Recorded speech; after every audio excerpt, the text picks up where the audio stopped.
गुबुन बान्था लाइमोन बर' फरायसाफोरखौ बर' बिजों फरायनायाव बरायनाय हाबाफोराव फैनानै लाइमोन फरायसाफोरनो मा मेसेज होनो सानो आरो माबायदि जाफुंसार जानांगौ? आं गिबियावनो दुलाराय बर' फरायसा आफादखौ आङो साबायखर जासिग्रोगोन जे देग्लाय 2022 मायथाइनि मेट्रिक रिजाल्टआव चिरां जिल्ला हिसाबै जोंनि मेट्रिकनि रिजाल्टआ जोबोद मोनसे साननो गोनां जादों।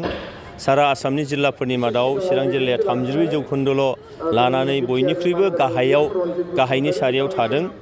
दा बेखायनो जोंनि जिल्लायावनो चिरां जिल्लायावनो दुलाराय बर' फरायसा आफादा गासै आसामनि बर' मिडियामजों पास जानाय फरायसाफोरखौ लाबोनानै बे कमल कुमार देरहासार बान्था 2022खौ नैबे बेंटलाव बेखौ होनायनि थाखाय आं दुलाराय बर' फरायसा आफादखौ आं साबायखर जासिदों। बेजों लोगोसेयैनो जायफोर 13 फरायसाफ्रा कमल कुमार देरहासार बान्था आवग्रिनो हाबाय बै फरायसाफोरसिम आंनि गोसो गोरबोनि गोजोननाय साबायखरखौ आं जासिदों आरो बिथांमोनहा जाहाथे इयुनाव गाव गावनि जे आसा आरो मिजिं जे थांखि बेयाव जाहाथे सौहैनो हायो, सौहैनानै बिथांमोनहा बर' हारिनि नैबे बिटिआर ओनसोलनि आसामनि भारतनि सारा मुलुगनि साफा साफा हाथरखि महरै नुजानो हाथों, सोरखिनो हाथों, आं बेखिनिखौनो मिजिंथिनानै आं आर'ज गाबबाय। आरो बे बुब्लियावनो गुबैयै 4 फरायसाखौ आङो स्पेसियेलि साबायखर जासिगोन। बे जाहैबाय रिम्पि दास, बेनिफ्राय नेलसन सरनिया, अन्जलि गौर आरो धनश्री बर्मन, जाय बिथांमोनहा गुबुन हारिनि गुबुन रावारिनि जानानैब्लाबो दिनै बर' मिडियामजों फरायनानै बिथांमोनहा 83 जौखोन्दो लाखिलायनो हानाय बे मोनसे थासारिसिम फैदों। बिथांमोना मेट्रिक पास खालामदों। दा बेनिखायनो आङो स्पेसियेलि बै फंबाय बिनानाव 4नि आङो आंनि गोसो गोरबोनिफ्राय आङो साबायखरखौ जासिदों। बिथांमोनहाबो जाहाथे इयुनाव बर' मिडियामजों फरायनानै बर' थुनलाइखौ लानानैनो जाहाथे गावनि जिउखौ जाफुंसार होनो हाथों बेखौ आङो मिजिंथिबाय।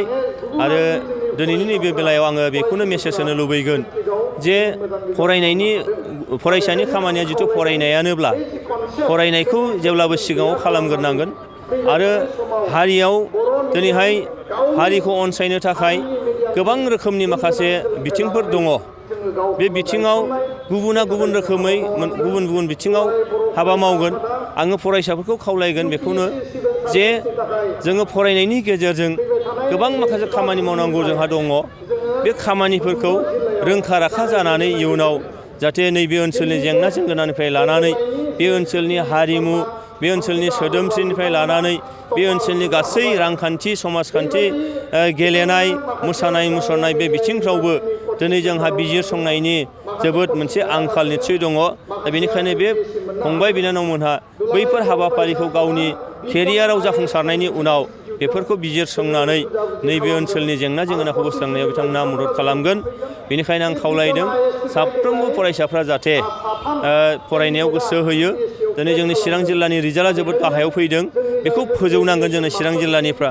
आरो बे रिजाल्टखौ फोजौनांगौ जायोब्ला, स्टेन्डार्डखौ बारायनांगौ जायोबा, पार्सेन्टेजखौ बारायनांगौ जायोब्ला सोलोंथाइयाव गुबैयै 3 आखान्थिनि बाथ्रा बुंनाय जायो। बेयो जाय फोरोंगिरि, बिमा बिफा आरो फरायसा। बेजों लोगोसे मोनसे आखान्थि दंबावो, बे जाहैबाय नोङो समाज बेबस्था। दा बे गासैबो बिथिङा मोजाङै निस्सय खामानि मावनांगौ दङ। आं बेनिखायनो बिमा बिफाखौबो खावलायदों जे बिमा बिफा महरै, गारजेन महरै जिखिनि दायित्व, जिखिनि बिबान दङ बे बिबानखौ नांगौ रोखोमै जाहाथे नांगौ समाव रुजुननांगोन, मावफुंनांगोन।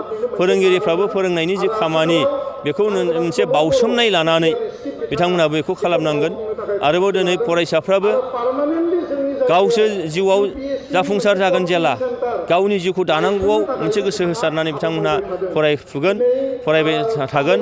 आरो समाज बेबस्थानि गेजेरावबो समाजिक हिसाबै जोंहा निस्सयकै बे ओनसोलाव थासारिखौ मोजां खालामनांगोन। दिनै कभिडनि उनाव मबाइलनि मोनसे थासारि, जाय मबाइलनि थासारिया जोंनि फरायसाफोरखौ जि गियानखौ होनांगौ बिनि उल्था जादों। बिनिफ्राय जों बोरैहाय जानगारनो हायो, थार ओंथियाव थार गियानखौ बोरै होनो हायो, बिनि थाखाय निस्सय समाजाबो खामानि मावनांगौ दं। आं सानो बेबायदि खालामब्लानो, बेफोर हाबाफारिखौ मावोब्लानो फरायसायाबो नांगौ रोखोमै मोनसे रिजाल्ट खालामनो हागोन। बिमा बिफायाबो गावफोरनि खस्थ'नि गेजेरजों फिसा फिसौखौ मोजाङै फोरोंनो हागोन।